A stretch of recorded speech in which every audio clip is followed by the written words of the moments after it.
I still have the photo I took of the room number, but according to the hotel, that floor hasn't existed in years. I travel a lot for work. Conferences, conventions, occasional company retreats. I've gotten used to red-eye flights and stale continental breakfasts. I've also gotten pretty good at spotting the red flags of a sketchy hotel, the kind with flickering hallway lights or oddly sticky carpets. So when I checked into the Harrington Grand in Chicago last February, I actually felt relief. It was old, sure, but charming. Ornate lobby, high ceilings, an actual person at the front desk refreshing, compared to some of the places I'd been lately. I checked in late, around 11:30 p.m. The woman at the front desk, mid-50s, tired eyes, too much perfume, handed me a keycard and said, "You're in 1046. Elevators are to your left." I remember the number because I'd specifically requested a room on a high floor with a view. I took the elevator up alone. The doors opened to a dimly lit hallway. Carpet looked untouched since the 70s. Floral wallpaper peeling at the corners. It was quiet. Not even a hum from another TV behind the doors.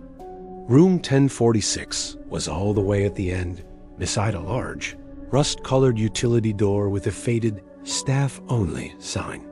My keycard worked instantly. The door creaked as it opened. Inside, the room looked ... unused. Not dirty, just neglected. Everything was covered in that thin, dull layer of stillness you only find in places no one's touched in years. Furniture was old-fashioned. A velvet armchair, dusty bureau, even a rotary phone by the bed. I chalked it up to vintage charm.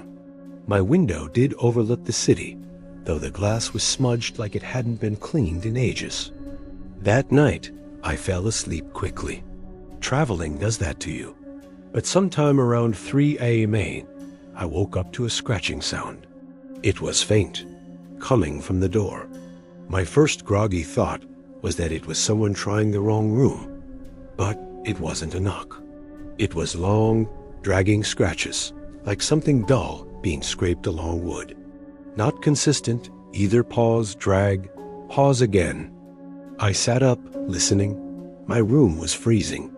I don't remember turning off the heater, but the air had that still metallic cold that sinks into your bones. Eventually, the scratching stopped. I didn't sleep the rest of the night. The next morning, I went downstairs to ask for a room change. The front desk guy was different young, looked confused when I gave him my room number. "There's no 10th floor," he said. I blinked. "What?" "We go up to 9. Then there's a penthouse, but that's private." I pulled out my phone and showed him the photo I'd taken of my room number, 1046, door plaque and all. His expression changed, confused, maybe a little uncomfortable. "I'm gonna get my manager," he said quietly. A few minutes later, an older man came out from the back office. Stern face, gray beard, name tag that read Elliot. He looked at my photo, then at me. "Where exactly did you sleep last night?" he asked. "In the room you guys gave me," I said, now feeling irritated. 1046, top floor, all the way at the end, near some kind of staff door. Elliot looked pale. He asked me to sit down.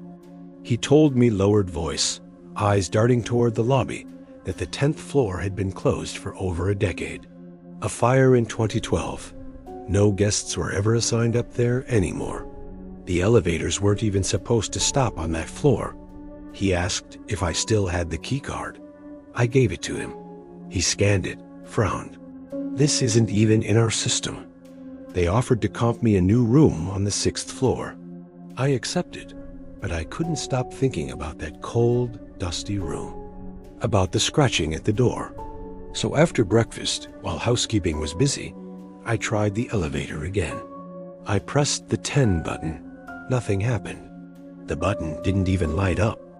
I took the stairs instead, 9 flights up, and then another. The door at the top was chained and locked with a rusted padlock. A faded paper sign read, "Floor closed maintenance." But behind the chain, I could see the hallway. Same wallpaper. Same floral carpet. Same rust-colored utility door at the end. And taped to the chain was a small, yellowed room service ticket, dated 2009. Room 1046. Order: 1 pot of coffee, 1 slice of chocolate cake. It had claw marks across the paper. I never got answers. I left the hotel that afternoon. Didn't stay for the conference. I emailed corporate asking for an explanation, but no one responded. A few weeks later, I went back to the Harrington Grand's website. The booking page listed rooms up to floor 9. I looked through reviews, dozens of them. One caught my eye, dated 3 years ago. A woman claimed she accidentally got off on the 10th floor late at night and couldn't find the elevator again. She said all the doors were locked, except one, room 1046.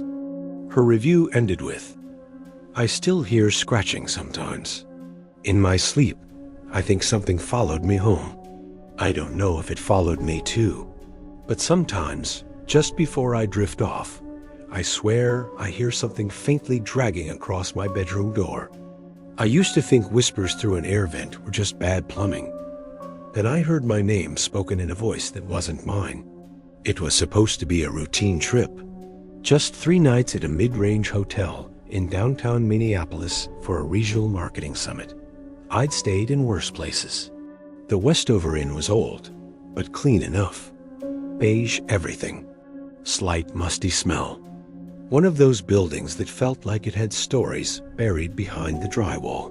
My room was 512, 5th floor, end of the hall. Nothing fancy, but it had a desk, a decent mattress, and a large vent just above the bed. I noticed it the moment I laid down the first night. It let out a low, steady hum, like the sound of someone breathing from far away. I remember thinking it was oddly soothing. Until around 2 a.m., that's when I first heard a whisper. At first, I couldn't make out words. Just a soft, scratchy murmur leaking through the vent, like someone whispering secrets in another language.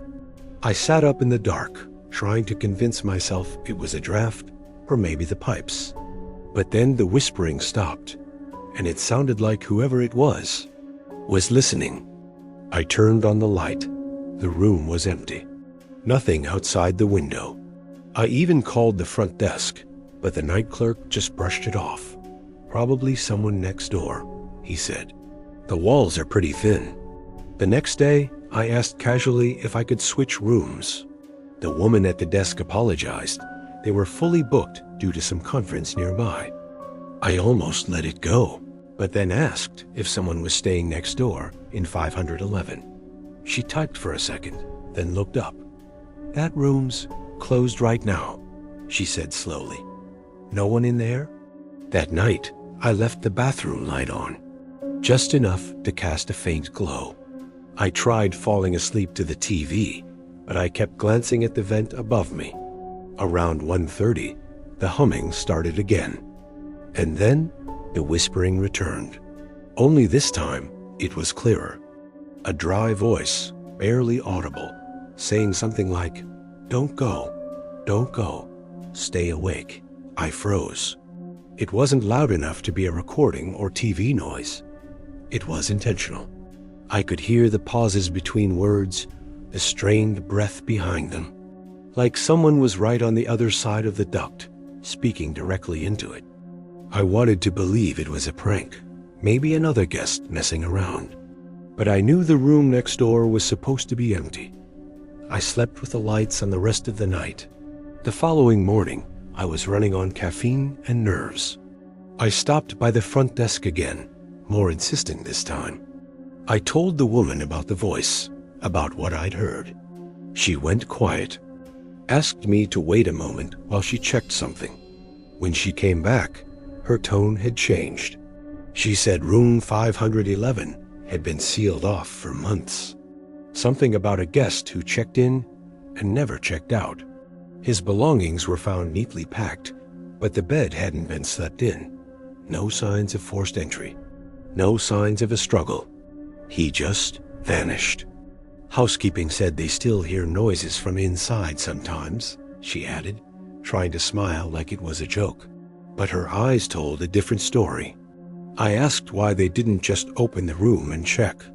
She said management tried, but the lock had jammed somehow. Maintenance scheduled it weeks ago, but kept pushing it off. No one had been in there since March. It was November. That night, I did something stupid. I moved the desk chair directly under the vent, sat on it with my phone flashlight pointed up into the grate. I could see nothing but darkness behind the slats. "Hello?" I whispered. Silence, just the low hum. Then movement.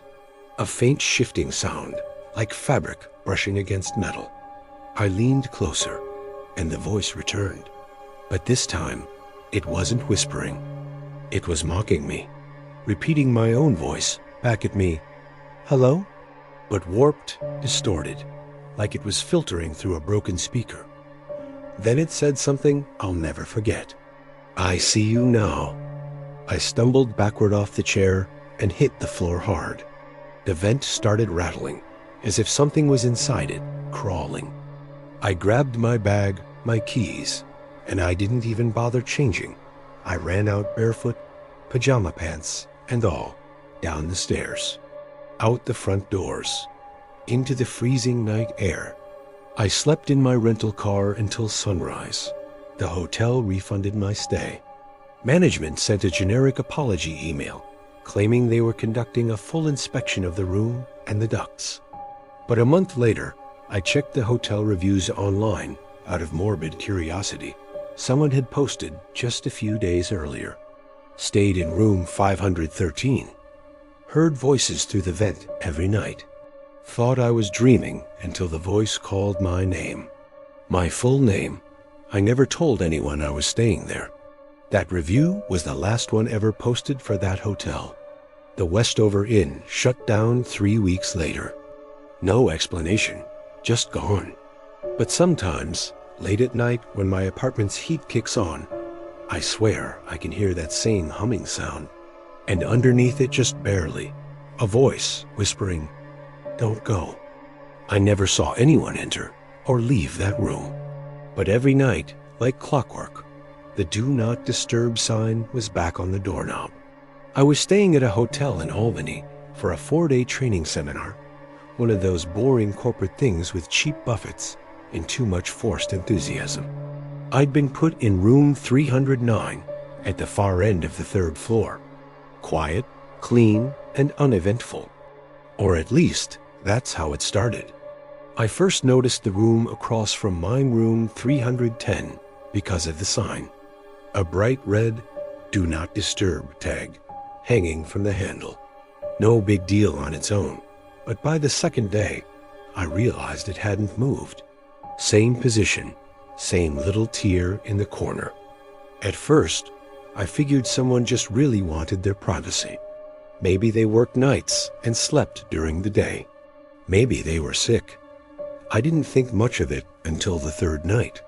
That's when I stayed up late working on my laptop and heard something strange.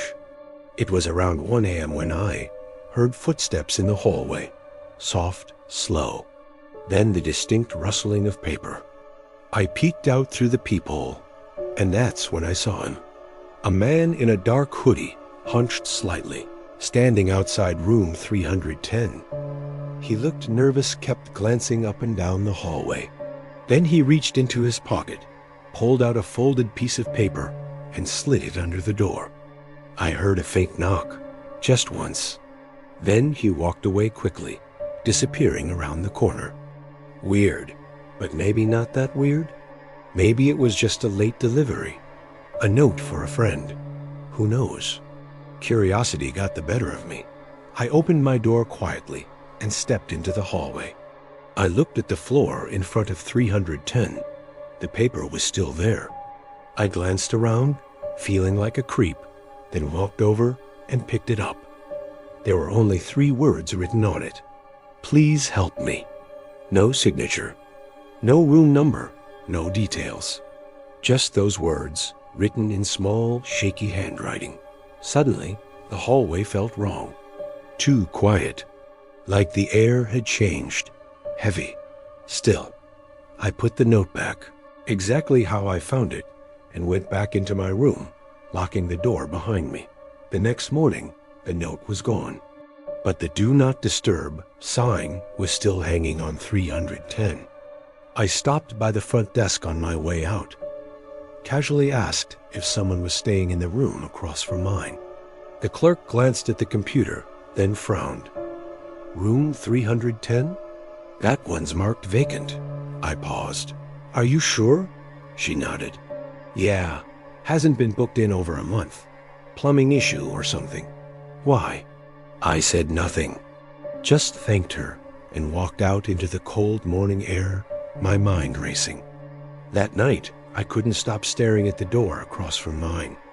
Every time I passed it, it looked the same. Same tag. Same quiet, untouched feel. But now I knew, at least officially, no one was supposed to be in there. Around midnight, I heard the knock again. This time, it came from inside the room. Just one knock. Then silence. I crept to my peephole and stared. Nothing. The hallway was empty. But the moment I turned to walk away, I heard it again. Knock. Closer. Slower. Then a whisper, just barely audible through the door of 310. Help. Please. My stomach dropped. It sounded weak. Broken. Like someone who hadn't spoken aloud in days. I grabbed my phone, heart pounding, and called the front desk. I told them I was hearing noises from the supposedly vacant room. Someone knocking, asking for help. They sent a security guy up. I watched through the peephole as he approached room 310, knocked twice, then used a keycard to open the door. He stepped inside, shining his flashlight around. I held my breath. Then he stepped back out, looking confused. He said something into his walkie-talkie, and shut the door and left. I waited a few minutes before stepping out and catching up to him by the elevator. There was no one inside, he told me. Rooms completely empty. No furniture, nothing. But I heard, I checked every corner, he interrupted. Rooms clean. He sounded calm, but I noticed his hand was shaking. The final night of my stay, I barely slept. I left the bathroom light on and sat in bed, watching the door. At 2:13 a.m., I heard something slide across the floor outside. I got up, opened my door slowly, and looked down. Another note, folded neatly. Same handwriting. This one said, "They won't let me leave." I looked at the door to 310. The Do Not Disturb sign was gone. In its place was a long scratch down the wood, like someone had dragged their nails or something sharper along it. 5 deep grooves. I didn't wait for checkout. I packed my bag in 15 minutes and was in my car before 3 a.m. I never got an explanation. I emailed the hotel once, anonymously, asking if they ever fixed the plumbing issue in room 310. They never responded. But sometimes, when I'm in a hotel, especially older ones, I check the doors for signs, not just the little paper tags. I look for scratches, for signs someone tried to get out. And sometimes, in the silence of those long hotel hallways, I swear I can still hear the soft drag of paper sliding under a door. He carried my bags, told me about the hotel's history, even made a joke about the elevator. But when I tried to leave him a tip, I found out he'd been dead for 5 years. I checked into the Ridgeway Hotel on a cold Thursday in late October. Business trip 2 nights. It was one of those classic early 1900s buildings that try to lean into their historic charm, which usually just means weird smells, loud pipes, and faded wallpaper that hasn't changed in 40 years. But this place was nice. Quiet lobby, polished floors, a grand staircase in the center. The kind of hotel where someone in a red uniform still opens the door for you. Felt like a small luxury in a world of cookie-cutter chains. At check-in, the clerk handed me a keycard and said someone would be up with my bags. Sure enough, a minute later, a young bellhop appeared, late 20s, cheerful, clean-cut, wearing one of those old-fashioned burgundy uniforms with gold trim. "Room 814, he asked with a smile. "Yeah, thanks," I said. He introduced himself as Eli, and we made small talk on the elevator ride up. He asked if I'd ever stayed at the Ridgeway before. I said no. He chuckled and said, "You picked an interesting time. The hotel always feels different in October." I laughed it off, but something about the way he said it stuck with me. He rolled my suitcase into the room, asked if I needed anything else, then nodded politely and said, "Enjoy your stay?" I reached into my wallet for a few bucks, but he was already gone. I called out after him, but the hallway was empty. Later that night, I called the front desk to ask if they could send Eli back up. I figured I could leave a tip with him directly. The woman on the phone paused for a second, then said, "I'm sorry, who?" "Eli," I repeated.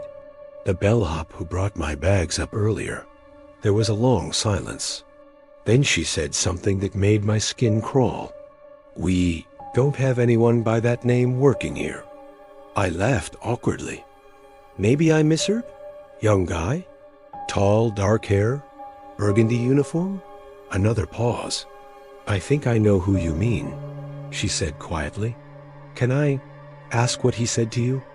Now I was starting to feel weird. I told her he'd helped me with my luggage, made a joke about the elevator, mentioned something about October. There was a silence again. Then, "Sir, no one with that description has worked here since 2018. His name was Eli. He passed away that October." I didn't know what to say. I asked what happened. The woman's voice dropped. He jumped from the service stairwell, 8th floor. I was on the 8th floor. The rest of the night, I barely slept. I kept replaying everything in my head. He seemed real. His handshake, his voice, his shadow against the elevator wall, the way he called me, sir. Too real to be imagined. I even started convincing myself it was a prank. Maybe a weird marketing stunt? An actor hired by the hotel? The next morning, I walked down to the lobby early. Same clerk. I asked her, straight up, if this was a joke. She didn't laugh. "We've had incidents," she said, "mostly in October. Guests hearing footsteps in the halls when no one's around. Some say they've seen someone in a bellhop uniform by the service stairs." I asked if they had photos of Eli. She hesitated, then opened a drawer behind the desk and pulled out an old staff photo. There he was, standing on the far right, same uniform, same polite smile. That night, I decided to leave the lights on in my room. Call it childish, but the atmosphere on the 8th floor had shifted. The air felt heavier, like the pressure dropped a few degrees the moment I stepped out of the elevator. Around 2 a.m. I heard someone knock. 3 soft, even taps on my door. I froze. I hadn't ordered room service. I hadn't asked for anything. The hallway was quiet, but the knock came again. I moved to the peephole slowly, every part of me wishing I hadn't. There was no one there. Just the dim glow of the hallway light. But right as I turned to step back, I saw it. Movement. Just a glimpse, someone walking past the end of the hallway. A figure in a burgundy uniform, disappearing into the stairwell. I didn't sleep after that. Checked out the next morning, early. As I handed over my keycard, I asked the clerk one last question. Why hasn't the hotel removed his name? Or done something? She looked tired. We've tried. Every October, something happens. A sighting, a knock, a call from a room no one has checked into. We replaced the carpets, repainted the stairwell. But he always comes back. I left, promising myself I'd never book a stay in an old hotel again. But here's the part I haven't told anyone. When I got home and opened my suitcase, I found something tucked into the outer pocket. A folded piece of the Ridgeway's stationery. 3 words written in neat cursive. Thanks for staying. No one had touched that bag except for Eli. When I pulled back the hotel sheets, I expected to find clean linens. Instead, I found a photo of myself taken while I was asleep. This happened in Austin, Texas, about 6 months ago. I was there for a weekend wedding, traveling solo. I'd booked a room at a small boutique hotel downtown. Not quite a chain, but not exactly historic either. Clean enough, slightly outdated. Friendly front desk. I checked in Friday afternoon and went out for dinner and drinks with some friends that night. Got back around 1, I'm tired but clear-headed. I remember everything because the next 10 minutes still replay in my head like a movie. As soon as I entered the room, something felt off. Nothing big at first, just subtle things. The pillows were arranged differently than how I left them, stacked neatly at the center of the bed instead of the sides. My charger, which I'd left plugged in by the nightstand, was missing. I found it later, coiled and placed on the desk across the room, like someone had tidied up. I remember standing in the doorway for a good 30 seconds, trying to figure out if housekeeping might have come in late. But I'd left the Do Not Disturb sign on the knob, and the bed wasn't made. It just looked used, slightly sunken, like someone had lain in it. I shook it off, told myself maybe I'd misremembered the pillow arrangement. Maybe I'd moved the charger myself. But when I pulled back the sheets, I froze. Tucked under the top blanket, right where my chest would have been if I'd been lying there, was a Polaroid photo of me, sleeping. Same clothes I'd worn that day, same room, same lighting. The photo had that slightly yellow tint Polaroids get when they're fresh, like it had been taken within hours. I stood there, just staring at it. I hadn't brought a camera. I hadn't taken any photos in that room. Someone had come into my room while I was asleep, taken this picture, and left it under my blanket. My stomach dropped. I started looking around the room frantically. Closet empty. Bathroom empty. I checked behind the curtains, under the bed, everywhere. Then I called the front desk. A guy answered, calm and chipper. I asked if anyone had entered room 204 while I was out. He said no. According to the system, my keycard was the only one that had been used since check-in. No housekeeping? I asked. Not after 5 p.m., he said. It's just me here tonight. I told him about the photo. At first, he thought I was joking. I wasn't. His tone changed. He offered to move me to another room, but I declined. I just wanted out. He said he'd file a report and have management follow up. I hung up, shoved the photo in my pocket, and started packing. But the longer I was in that room, the worse it felt. The silence was heavy, not peaceful, watchful, like the room itself was holding its breath. I turned off all the lights except the bathroom one, left the TV on for background noise, and sat on the edge of the bed, debating whether to stay the night or sleep in my car. I must have drifted off without realizing, because the next thing I remember was waking up to a sound. Click. The unmistakable sound of a Polaroid camera shutter. I shot up, heart pounding. The room was empty. Nothing in sight. But there, on the floor near the edge of the bed, another photo, still developing. It showed my profile, head tilted, mouth slightly open, exactly how I must have looked seconds before waking up. That was it. I grabbed my bag, didn't even bother zipping it fully, and left the room.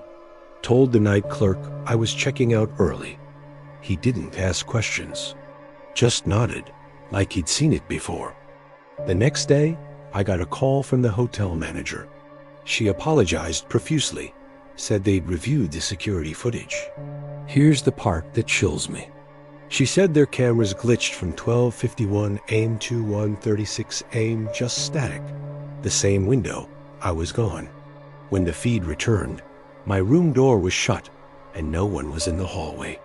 She offered me a refund, a voucher for a free stay. I said no thanks. I still have both Polaroids. I don't show them to people.